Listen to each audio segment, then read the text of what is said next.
Assalamualaikum warahmatullahi wabarakatuh. Satukan Indonesia.com. Hari ini kita kembali di ulasan berita terkini Satukan Indonesia.com. Dan di depan channel sudah ada Bapak Maruli Tua Silaban yang akan menjadi narasumber pada hari ini. Beliau adalah pimpinan umum Satukan Indonesia.com. Silakan hostnya, Mas Chandra. Ya, Mas Chandra, selamat jumpa kembali. Oke, baik, terima kasih, Pak. Dan Chandra harus berbicara dulu kepada audiens ya. Ya. Jadi teman-teman, hari ini kita ingin mengulas berita terkait dengan penantian Chandra, penantian Anda dan penantian Pak Maruli dan penantian seluruh rakyat Indonesia terkait dengan batas paling rendah atau mungkin batas terendah calon presiden dan juga calon wakil presiden yang tertuang atau mungkin saat ini ada sebuah undang-undang pemilu pasal 169 nomor 7 tahun 2017 tentang syarat-syarat dan juga batas usia, di antaranya adalah poin Q terkait dengan batas usia terendah calon presiden dan calon wakil presiden. Dan Chandra harus bertanya kepada Pak Maruli terkait hal ini, apalagi berkaitan dengan MK. Beliau juga seorang advokat juga, teman-teman. Langsung aja Chandra coba tanya-tanya terkait hal ini. Bapak mau tanya yang banyak boleh, Pak ya? Boleh Mas. Oke. Ya. Dan untuk pertanyaan pertama, Chandra sudah merangkum tadi. Sebenarnya siapa saja sih yang mengajukan terkait dengan permohonan uji materi tentang usia capres dan juga cawapres di MK saat ini, Pak? Yang mengajukan siapa? Terima kasih Mas Chandra. Terima kasih untuk kita semua. Wabil khusus ini terima kasih untuk pemirsa Satukanindonesia.com dimanapun berada yang selalu tetap setia untuk mengikuti podcast kita dan juga tentunya yang bersedia untuk like, komen, dan subscribe ya.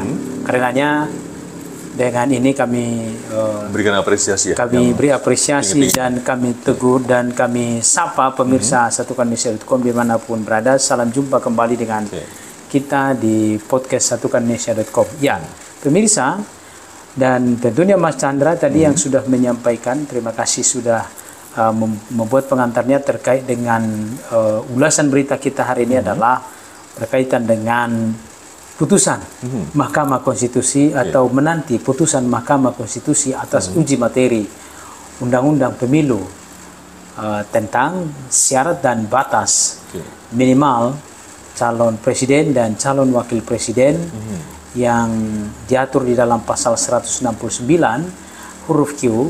Dalam hal ini diajukan oleh beberapa pihak. Mas Chandra dan pemirsa memang sudah ramai di dalam berbagai pemberitaan media sosial dan juga media mainstream bahwa ada beberapa pihak yang mengajukan permohonan uji materi atas pasal 169 Undang-Undang Nomor 7 Tahun 2017 tentang Pemilu ini, di mana pasal 169 huruf Q ini adalah mengatur batas usia bagi seorang calon presiden dan wakil presiden serendah-rendahnya 40 tahun.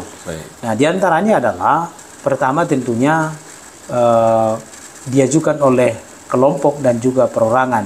Diantaranya adalah Partai Solidaritas Indonesia yang telah mengajukan uji materinya berdasarkan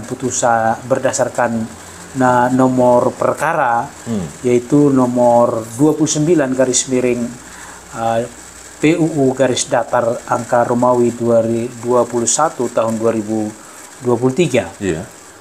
Nah, ada juga sebelum ada beberapa putusan ada beberapa nomor yang diajukan oleh beberapa pihak, yaitu perkara nomor 51 dan nomor 55 PUU garis datar angka Romawi 21 dan tahun 2023. Nah, ada juga diajukan oleh perorangan.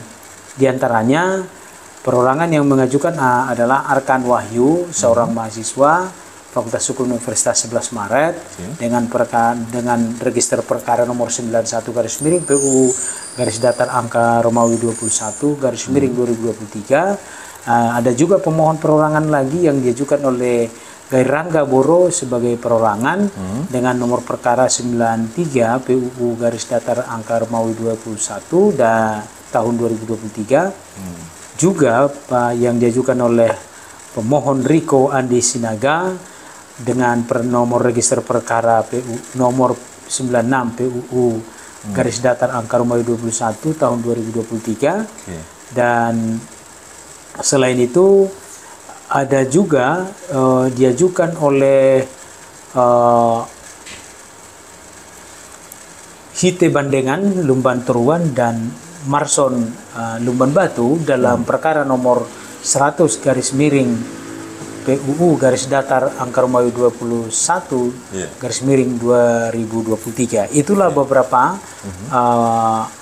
pihak yang mengajukan permohonan atas uji materi undang-undang pemilu terkait dengan syarat batas usia minim serendah-rendahnya batas usia calon presiden dan wakil presiden yang saat ini dinanti-nanti oleh khalayak, utamanya bagi mereka yang berkepentingan langsung untuk mencalonkan diri sebagai calon wakil presiden, Mas. Baik. Ini sudah hanya terkait dengan calon wakil presiden. Kalau calon presiden kan sudah mengerucut ke 3 nama untuk saat ini. Begitu Mas dalam pemberitaan kita. Walaupun dari beberapa nama yang perorangan ada yang mengundurkan, ada yang mencabut permohonannya.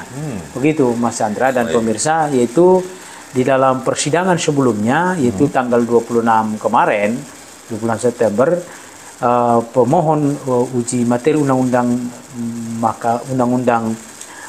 pemilu ini, yaitu pasal 169 huruf Q ini, pemohon dengan register perkara nomor 100 itu telah mengundurkan atau mencabut permohonannya, Mas. Yaitu Hite Bandengan Lumban Turuan dan juga Marson Lumban Batu sudah mencabut permohonan uji materinya. Begitu Mas Chandra. Terkait dengan substansi uji materi yang diajukan para pemohon itu apa nih, Pak? Ya, jadi memang sesuai dengan bunyi undang-undang nomor 7 tahun 2017 pasal 169 huruf Q itu adalah yang berbunyi batas usia calon presiden dan wakil presiden adalah serendah-rendahnya berusia 40 tahun. Nah, itulah substansi yang diajukan oleh pemohon yang menyatakan bahwa batas usia serendah-rendahnya yang ditentukan dalam undang-undang pemilu tersebut menurut pemohon itu adalah inkonstitusional atau bertentangan dengan Undang-Undang Dasar 45. Begitu Mas Chandra. Oke. Nah, kemudian yang akan Chandra tanyakan kembali ya terkait bagaimana sih mengenai ketentuan usia dewasa di Indonesia. Ya, jadi memang Mas Chandra ini adalah memang sangat menarik ya. Memang ada kaitannya karena bicara terkait dengan usia. Usia serendah-rendahnya untuk calon presiden. Mas Chandra kan bertanya usia dewasa ya. Nah, usia dewasa menurut hukum di Indonesia ada beberapa pendekatan yang bisa kita gunakan, Mas. Di antaranya Undang-Undang nomor 12 tahun 2006 tentang Kewarganegaraan Republik Indonesia mengatur bahwa usia dewasa ini dewasa, bukan usia untuk calon presiden atau wakil presiden atau usia untuk kepala daerah, tidak. Tapi usia dewasa itu dikategorikan 18 tahun, Mas. Sedangkan pendekatan kita dari Kitab Undang-Undang Hukum Perdata bahwa seorang dinyatakan itu dewasa jika telah mencapai genap usia 21 tahun dan telah kawin sebelumnya. Nah, itu untuk undang-undang dan juga Kitab Undang-Undang Hukum Perdata. Sedangkan pendekatan lain dari misalkan dari kependudukan, yaitu Keputusan Menteri Dalam Negeri nomor 7 tahun garis miring 539 garis miring 7 garis datar 77, yaitu tanggal 13 bulan 7 tahun 1977 mengenai dewasa itu dapat dikategorikan atau dikualifikasi bagi secara dewasa secara politik. Itu minimal batas usianya itu 17 tahun untuk dapat diikutkan menjadi peserta pemilu. Nah, itu Mas. Jadi undang-undang pemilu kita juga kan mengatur untuk usia untuk dapat menggunakan haknya di usia 17 tahun. Nah, sedangkan untuk dewasa dimaksudkan adalah batas umur tertentu menurut hukum yang dapat dianggap cakap bertindak, ya melakukan perbuatan hukum. Begitu, Mas Chandra. Kalau di luar negeri sendiri, Pak, untuk batas usia seorang presiden itu terendah berapa ya, Pak? Ya, jadi memang ini pertanyaan yang menarik, Mas. Jadi batas usia untuk calon presiden, wakil presiden di berbagai negara memang ada beberapa pendekatan atau ada di beraneka ragam, Mas. Nah, kita langsung saja misalkan untuk yang menggunakan usia calon presiden, wakil presidennya itu adalah 35 tahun, ada beberapa negara. Nah, diantaranya itu Austria, Brasil, Chile, Islandia, dan Nigeria, juga Irlandia maupun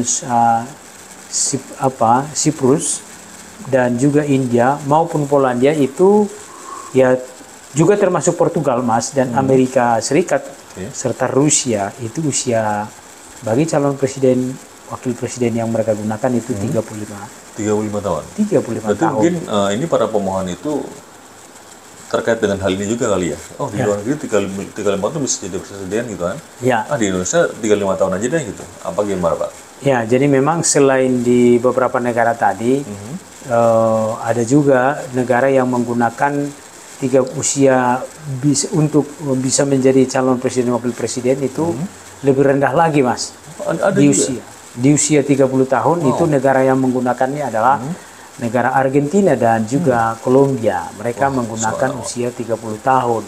Berarti kemungkinan Lionel Messi bisa kali jadi presiden Indonesia. Oh, ini kan Lionel Messi kan sudah ini, Mas. Nah, pemohon di dalam uji materi undang-undang pemilu ini dari perorangan maupun dari kelompok tadi yang sudah kita sebutkan terlebih dahulu, mereka mengajukan bahwa yang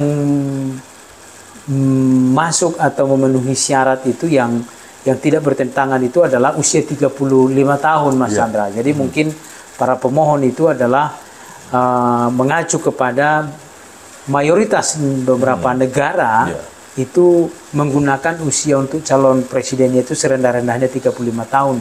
Jadi makanya pemohon itu juga uji materi undang-undang pemilu kita saat ini mengajukan 35 tahun, Mas Chandra. Baik. Kemudian ya, Pak ya, tadi kan kalau di berbagai negara ya sudah jelas lah ya, 35 tahun. Kemudian bagaimana dengan kewenangan MK atas permohonan ini, Pak? Oh iya, jadi memang ini terkait dengan kewenangan MK, tentunya kita harus berbicara dari ketentuan yang mengatur tentang Mahkamah Konstitusi. Kita tahu bersama bahwa keberadaan daripada lembaga Mahkamah Konstitusi sebagai salah satu unsur kekuasaan kehakiman yang memutus sengketa undang-undang atau terhadap undang-undang dasar itu adalah diatur di dalam Undang-Undang Nomor 24 Tahun 2003 tentang Mahkamah Konstitusi dan juga sebagaimana dirubah dengan Undang-Undang Nomor 8 Tahun 2011 tentang perubahan atas Undang-Undang Nomor 24 Tahun 2003 tentang Mahkamah Konstitusi, Mas Chandra. Dalam pasal 1 angka 3 untuk pasal 10 Undang-Undang Mahkamah Konstitusi jelas bahwa yang merupakan kewenangan Mahkamah Konstitusi adalah menguji undang-undang terhadap Undang-Undang Dasar 45. Itu adalah salah satu kewenangan yang dimiliki oleh Mahkamah Konstitusi. Nah, terkait dengan hal itu juga bahwa pengaturan Mahkamah Konstitusi ya yang diatur oleh Undang-Undang Nomor 24 Tahun 2003 dan menurut pasal 1 angka 3 itu selain pasal 1 angka 3 nah kita juga kan keberadaan daripada Mahkamah Konstitusi ini diatur di dalam pasal 24 ayat 1 Undang-Undang Dasar 45 di mana di sana ditentukan bahwa tugas Mahkamah Konstitusi adalah juga untuk kewenangan Mahkamah Konstitusi untuk menguji undang-undang terhadap Undang-Undang Dasar 45, memutus sengketa kewenangan lembaga negara yang kewenangannya diberikan oleh Undang-Undang Dasar 45, Baik. dan juga kewenangan untuk membubarkan partai politik maupun memutus sengketa selisih hasil pemilihan umum. Dan sampai saat ini juga MK masih mempunyai tugas dan kewenangan untuk memutus sengketa selisih hasil pemilu kada. Baik. Nah, jadi salah satu yang menjadi kewenangannya adalah menguji bertentangan atau tidak, inkonstitusional atau tidak, frasa sebuah undang-undang terhadap Undang-Undang Dasar 45. Baik. Begitu, Mas Chandra. Teman-teman, Chandra mau kembali kepada Anda juga ya terkait dengan Pak Maruli. Beliau juga seorang advokat ya. Jadi pasti tahu banyak lah ya terkait dengan istilahnya alur dari MK terkait dengan undang-undang ini bagaimana. Dan Pak mau tanya dong Pak terkait dengan alur ini. Pemeriksaan maksudnya pemeriksaan itu ya? Iya. Pemeriksaan di Mahkamah Konstitusi ya, bersidang. Nah ini maksudnya ini udah sampai mana nih Pak? Soalnya dari Caimin juga udah istilahnya udah nggak sabar menunggu gimana sih keputusan hal ini. Soalnya ini juga agak mengganggu juga ya terkait dengan capres cawapres ya. Dalam hal ini kan udah deket lah ya Pak. Tapi masih ada bikin aturan gimana itu kan ya. Nah, ini udah sampai mana nih Pak untuk putusan MK ini? Ini MK belum memutuskan, Mas. Masih berproses. Masih masuk dalam tahap pemeriksaan. Tahapnya gimana sih Pak dari awal sampai akhir? Iya, tahap pemeriksaan. Bahwa memang bersidang. Nah, saya tidak tahu banyak, Mas. Tapi saya selaku lawyer, advokat juga, bahwa memang telah pernah bersidang di Mahkamah Konstitusi untuk menguji sebuah undang-undang terhadap Undang-Undang Dasar 45, dan juga ya telah pernah mengikuti pelatihan ya. Mahkamah Konstitusi memang mengadakan pelatihan. Jadi kaitannya dengan ulasan berita kita hari ini adalah tahapan persidangan atas uji materi yang ada di Mahkamah Konstitusi saat ini adalah sudah salah satunya diantaranya adalah masuk tahapan pemeriksaan, Mas Chandra. Jadi pemeriksaan atas sengketa ini bahwa memang ini belum masuk di pembacaan putusan, dan itulah menjadi salah satu keinginan daripada seorang calon wakil presiden Pak Muhaimin Iskandar, calon wakil presiden dari pasangan calon wakil presiden daripada Amin ya, menyampaikan sebuah komentar atau tanggapan sekaligus juga kegelisahannya ya, bahwa ini MK ini bagaimana ini memberikan putusan. Seperti apa ini putusan MK terkait dengan uji materi ini. Ini sudah waktu ini sudah injury time, sudah dekat ini. Sudah akan tiba masanya untuk mendaftarkan pasangan calon, tapi Mahkamah Konstitusi belum membuat putusannya atas uji materi yang berkaitan langsung dengan agenda politik pemilu 2024. Begitu Mas Chandra. Jadi masih dalam tahap pemeriksaan sekarang ini. Nah, tahapan pemeriksaan udah waktu berapa lama lagi nih Pak kalau boleh tahu Pak? Ya, jadi memang salah satu kalau kita ikuti ya, proses persidangan dan di Mahkamah Konstitusi itu kan ada namanya proses persidangan itu adalah pemeriksaan pendahuluan, Mas. Jadi ketika sebuah perkara permohonan diajukan ke Mahkamah Konstitusi, pihak kepanitraan itu akan melakukan pemeriksaan, ya dinyatakan lengkap, lalu akan dilanjutkan dengan agenda persidangan. Jadi ada pemeriksaan pendahuluan, ada juga agenda pemeriksaan persidangan, dilanjutkan. Nah, jadi ini sekarang masih tahap pemeriksaan persidangan. Ya, jadi mereka-mereka yang mengajukan permohonan itu kan tadi ada persorangan dan juga ada kelompok mengajukan, dan itu yang sedang dilakukan pemeriksaan. Nah, dilanjutkan dengan rapat permusyawaratan hakim dan pengucapan atau pembacaan putusan hasil atas pemeriksaan perkara tersebut. Begitu Mas Chandra. Dilanjutkan dengan kalau memang ada agenda pembuktian, ada masuk dalam tahapan itu. Nah, kemudian apakah ada ketentuan yang mengatur ya tentang lama atau batas waktu bagi MK harus memutus atau memutuskan atau suatu permohonan itu diuji di MK nih.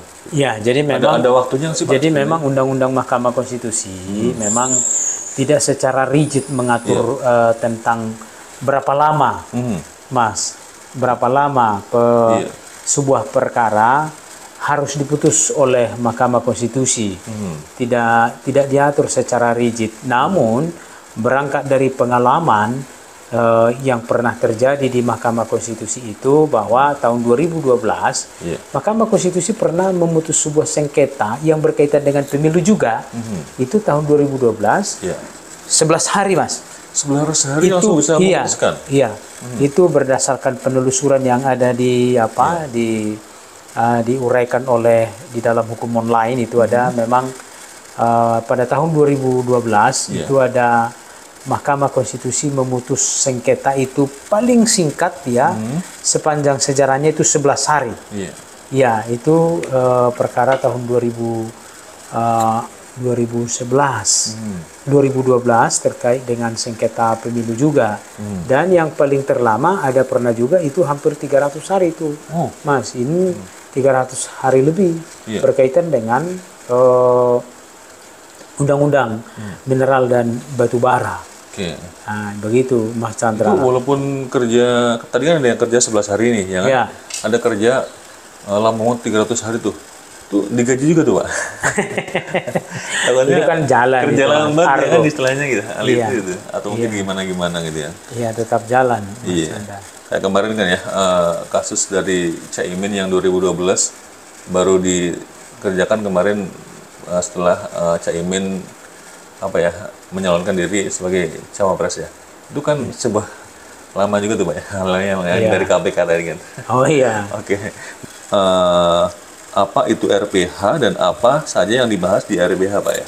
Ya, Mas Chandra dan pemirsa, memang itu RPH tadi seperti yang kita sampaikan bahwa salah satu tahapan proses beracara di Mahkamah Konstitusi itu adalah memang setelah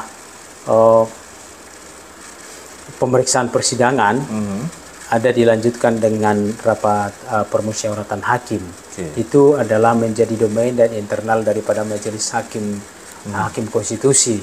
Di sana majelis hakim konstitusi itu, para panel itu akan melakukan hal-hal yang berkaitan dengan saling mendengar, membahas dan atau mengambil keputusan mengenai laporan panel tentang pemeriksaan pendahuluan. Kan tadi kan sudah sampaikan bahwa ada pemeriksaan pendahuluan, Mas.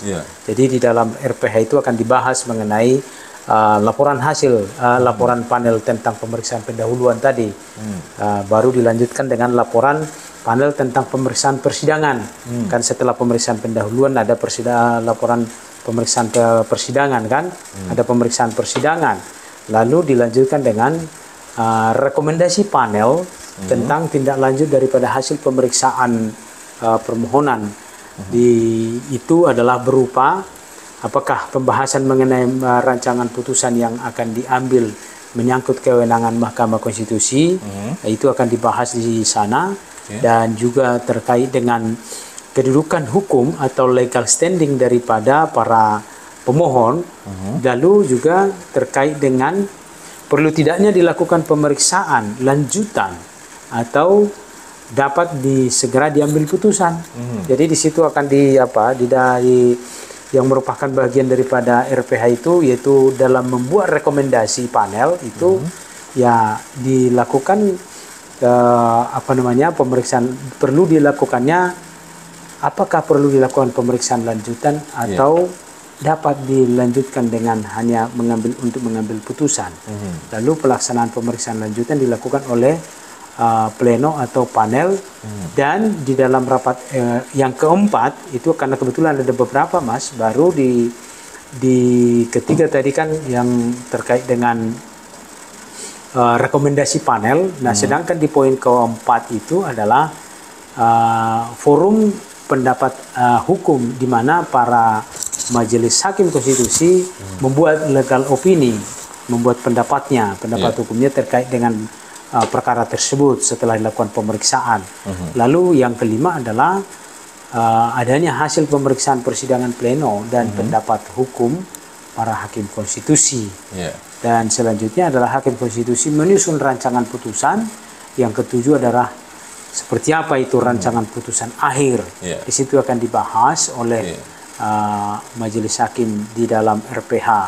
Lalu poin selanjutnya adalah penunjukan hakim konstitusi yang bertugas yang dalam membacakan putusan akhir.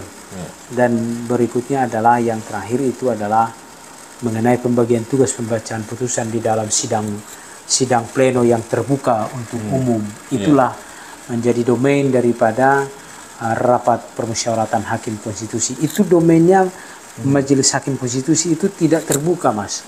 Itu adalah di internal hakim. Itu rapat tertutup berarti ya? Ya, itu nggak ada wartawan. Iya, nggak bisa masuk itu, Mas. Jangankan wartawan, para pihak pun tidak.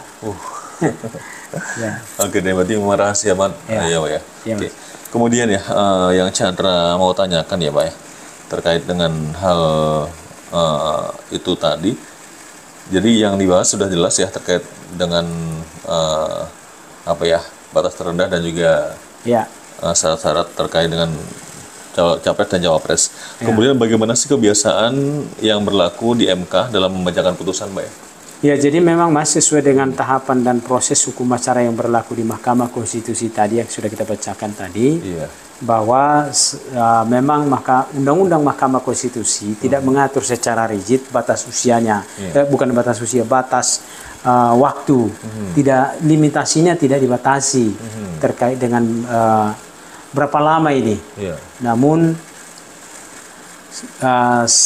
sesuai dengan tahapan prosesnya bahwa setelah pemeriksaan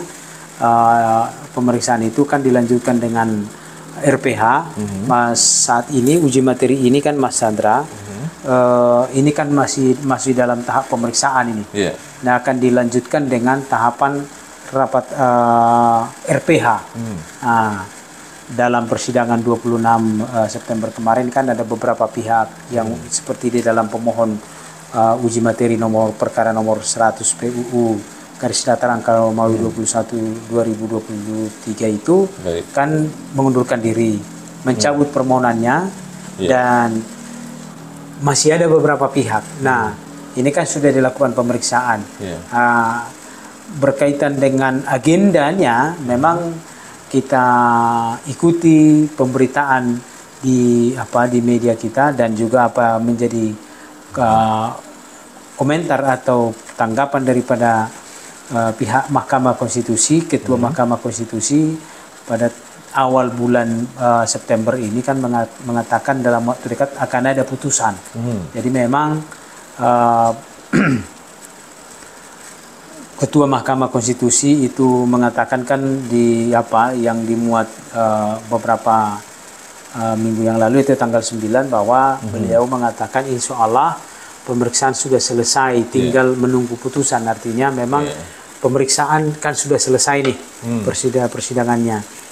Jadi setelah pemeriksaan dilanjutkan dengan RPH. Setelah pemeriksaan itu biasanya masa RPH yang tertutup itu 1 minggu setelah itu biasa pembacaan putusan, Mas Chandra. Oh gitu. Ya, itu kebiasaan yang berlaku di Mahkamah Konstitusi ya. Baik. Nah, dari segi proses ya Pak ya, yang sedang berjalan di MK, yang sedang menguji undang-undang pemilu ya, tentang syarat usia maksimal dan juga minimal capres cawapres, apakah kemungkinan ya atau memungkinkan ya MK memutuskannya sebelum batas waktu pendaftaran? Nah, sesuai dengan tahapan proses gitu kan sesuai dengan tahapan proses yang sedang berjalan saat ini di Mahkamah Konstitusi untuk melakukan uji materi undang-undang pemilu, ya memang publik juga sebetulnya berharap. Dan menurut tahapan ini, kalau kemarin ini kan sudah, kalau berdasarkan persidangan tanggal 26 September kemarin itu sudah cukup untuk dinyatakan sebagai dilakukan pemeriksaan, lalu dilanjutkan dengan rapat pemusyawaratan hakim.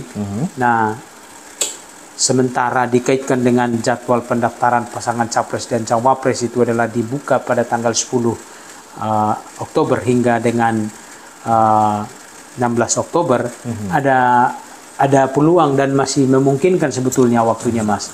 Ini kan diasumsikan ini berdasarkan pemberitaan kita, bahwa memang memungkinkan di dalam sebelum tanggal pendaftaran capres-cawapres di KPU, memungkinkan ada putusan Mahkamah Konstitusi terkait dengan permohonan ini, terkait dengan permohonan uji materi. Dan itu juga yang dikeluhkan dan menjadi harapan daripada elit politik saat ini. Masyarakat sebetulnya menunggu Mahkamah Konstitusi segera merampungkan dan menghasilkan putusan atas permohonan uji materi atas pasal 169 huruf Q Undang-Undang Nomor 7 Tahun 2017 tentang batas usia serendah-rendahnya bagi warga negara Indonesia adalah 40 tahun untuk dapat mencalonkan diri sebagai calon presiden dan wakil presiden. Baik. Nah, kemudian kalau dari Bapak sendiri ya, dari Bapak sebagai pimpinan umum satukanindonesia.com nih, batas usia ideal untuk menjadi seorang presiden menurut Bapak berapa? Kalau kita sebagai media, kita memposisikan diri untuk netral ya, tidak membuat sebuah justifikasi. Oh gitu. Iya. Baik. Ya. Oke, baik. Nah, jadi teman-teman ya, itu adalah informasi yang penting ya terkait dengan rakyat Indonesia sedang menunggu putusan MK, yaitu di sesi batas terendah untuk menjadi seorang presiden dan juga wakil presiden itu berapa sih dan seperti apa sih? Dan para capres dan cawapres juga sedang menunggu banget, Pak ya. Iya, betul. Ini udah publik menunggu. gitu ya, publik menunggu ya. Karena memang ini untuk capres-cawapres sudah hangat sekali, mereka ingin fokus nanti kampanye dan sebagainya, ya kan, biar meraih suara terbanyak lah ya dalam hal ini. Baik teman-teman, sampai ketemu di waktu dan gelombang yang tidak berbeda. Itu aja untuk hari ini. Boleh kesimpulan dikit, Pak? Baik, terima kasih Mas Chandra, untuk pemirsa untuk tetap setia mengikuti channel satukanindonesia.com, dan tentunya terkait dengan ulasan berita kita ulasan berita terkait dengan menanti putusan Mahkamah Konstitusi terkait dengan permohonan uji materi Undang-Undang Nomor 7 Tahun 2017 tentang pemilu, yaitu pasal 169 ayat huruf Q, batas usia minimum serendah-rendahnya 40 tahun untuk calon wakil presiden dan untuk calon presiden dan wakil presiden, kita serahkan kepada Mahkamah Konstitusi. Apapun keputusannya, kita hormati dan mari kita dukung pelaksanaan pemilu yang adil, jujur, dan bermartabat. Langsung, umum, bebas, rahasia. Demikian, sampai jumpa kembali. Satukanindonesia.com, saluran berita pemersatu Indonesia. Baik, saya Chandra. Saya Maruli Tua Silaban. Pamit undur diri. Assalamualaikum warahmatullahi wabarakatuh. Waalaikumsalam warahmatullahi wabarakatuh.